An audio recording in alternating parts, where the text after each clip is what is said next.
నమస్తే, నేను ప్రశాంత్.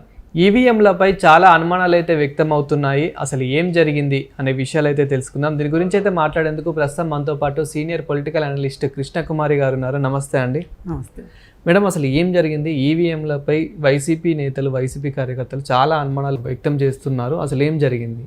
ఇప్పుడు వాళ్ళు మొదటి నుంచి పోయినసారి చంద్రబాబు నాయుడు గారు కూడా ఇలాగే మాట్లాడారు 2019లో.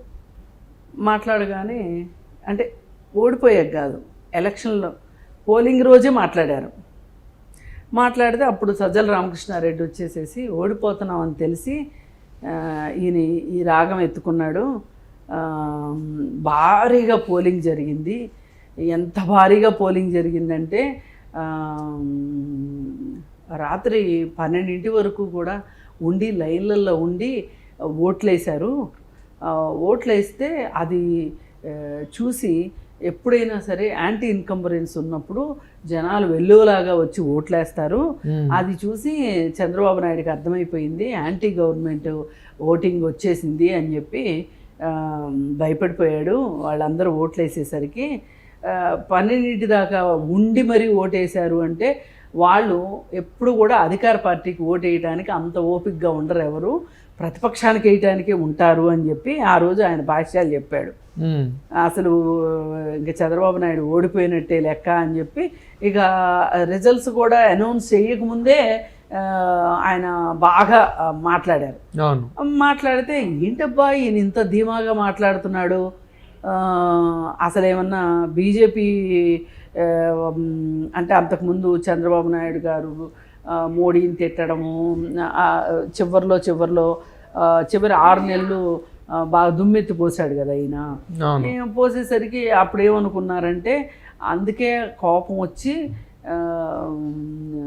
చంద్రబాబు తెలుగుదేశం పార్టీకి ఓట్లు పడనివ్వకోకుండా వైసీపీకి పడేటట్లు చేశారా, ఈవీఎంలు ట్యాంపర్ చేశారా, అందుకే వాళ్ళకి అంత ధీమాగా ఉంది, వాళ్ళు అంత ధీమాగా మాట్లాడుతున్నారు అని చెప్పి సామాన్యులు కూడా అనుకున్నారు. అనుకుంటే నిజంగా వాస్తవానికి కూడా వాళ్ళు గెలిచారు. వాళ్ళు గెలిచేసరికి నిజమేనేమో కావచ్చు, ఈవీఎంలు ట్యాంపరింగే జరిగింది అది ఇది అని చెప్పి ఇక దానికి తగ్గట్టు ఈవీఎంలు ట్యాంపరింగ్ ఎట్లా చేయొచ్చు, ఏంటి ఇవన్నీ చంద్రబాబు నాయుడు గారి తాలూకు ఒక 3 వ్యక్తులు పబ్లిక్కి చూపించడం కోసం అని చెప్పి డెమో ఇవ్వడము, అలాగే ఎలక్షన్ కమిషన్ని వెళ్ళి కలవటము, ఇవన్నీ జరిగినాయి. జరిగితే మన వాళ్ళకి ఏముంది, ఇవాళ మాట్లాడుకుంటాం రేపటికి మర్చిపోతాం కదా, అది మళ్ళీ కోల్డ్ స్టోరేజ్లో పడిపోయింది. మళ్ళీ 2024 ఎలక్షన్లు వచ్చిన తర్వాత మళ్ళీ నిజంగా ఓటర్లు కూడా బాగా వచ్చి ఓట్లేశారు. బాగా వచ్చి ఓట్లేస్తే తెలుగుదేశం పార్టీ గెలిచింది. అవును. అయితే ఇప్పుడు సజ్జల రామకృష్ణారెడ్డి గారు చెప్పిన కరెక్టు అనుకుంటే గనక ఆయన ఒక రీజనింగ్ ఇచ్చారు. ఆ రోజు ఇంతమంది వెయిట్ చేసి మరీ ఓట్లేస్తున్నారు అంటే ఖచ్చితంగా ఇది అధికార పార్టీకి వ్యతిరేకమే అని ఆయన చెప్పారు. మరి ఇప్పుడు కూడా బాగా జనాలు వచ్చి ఓట్లేశారు. ఆఖరి క్షణంలో విపరీతంగా పోలింగ్ జరిగింది. ఆఖరి క్షణంలో అప్పుడు కూడా అంతే కదా, 6ంటికి అయిపోవాల్సిన పోలింగ్ 12 దాకా పట్టింది. అప్పుడు ఏం జరిగింది అంటే ఈవీఎంలు మొరాయించినాయి. మొరాయించితే ఒక్కొక్క వ్యక్తి 3 సార్లు 4 సార్లు పోలింగ్ స్టేషన్ చుట్టూ తిరగాల్సిన పరిస్థితి వచ్చింది. 6 గంటల లోపు ఎంతమంది లోపల ఉంటే అంతమంది ఓటేసుకునే హక్కు ఇచ్చారు. ఎవరైనా ఇస్తారు అది.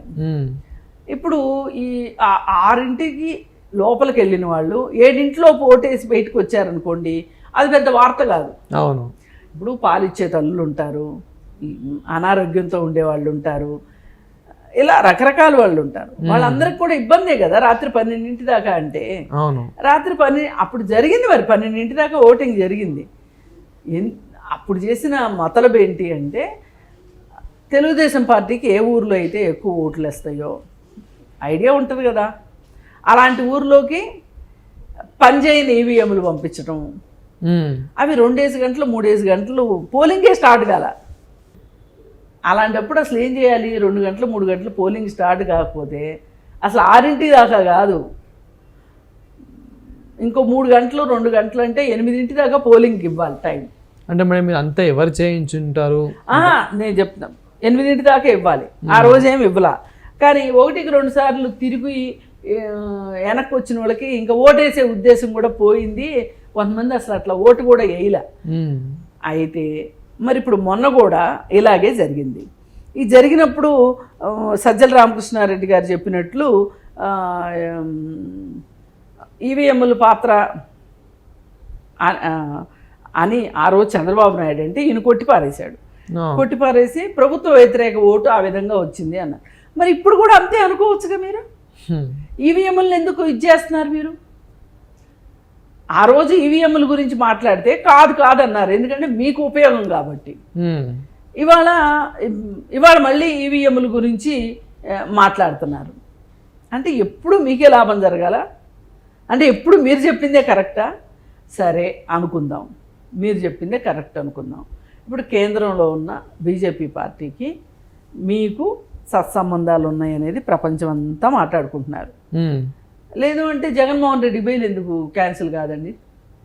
అసలు బెయిల్ మీద ఇన్ని సంవత్సరాలు ఉంటాడు ఒక వ్యక్తి? విచారణ జరగదా? దోషో నిర్దోషో ఏదో ఒకటి అయితే ప్రకటించాలి కదా విచారణ జరిగి.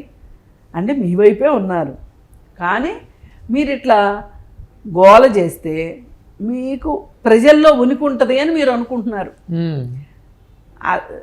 వెళ్ళి ఎన్నికల కమిషన్ దగ్గరికి వెళ్ళి అంటే ఇప్పుడు గెలిచిన సీట్లన్నీ కూడా మోడీ గెలిచినవన్నీ కూడా ఈవీఎంల ద్వారా గెలిచినాయా? అంటే మీరు మోడీకి ఎత్తు పెడుతున్నట్లు కనిపిస్తున్నారు పైకి, ఏమి ప్రూవ్ అవ్వో చావో. అంటే మీరు మోడీకి దూరము అనే సంగతి ప్రజలకు తెలియజేయాలని చూస్తున్నారు ఇక్కడ. అదే మరి ఇద్దరు ఒకటే అయితే వెళ్ళి మోడీకి ఎందుకు వ్యతిరేకంగా, గవర్నమెంట్కి వ్యతిరేకంగా ఎందుకు మాట్లాడతారు అని చెప్పి సామాన్య ప్రజలు తర్కించుకుంటారు కదా. అవును, అది చాలా స్ట్రాటజీ ప్రకారం చేస్తున్నారు.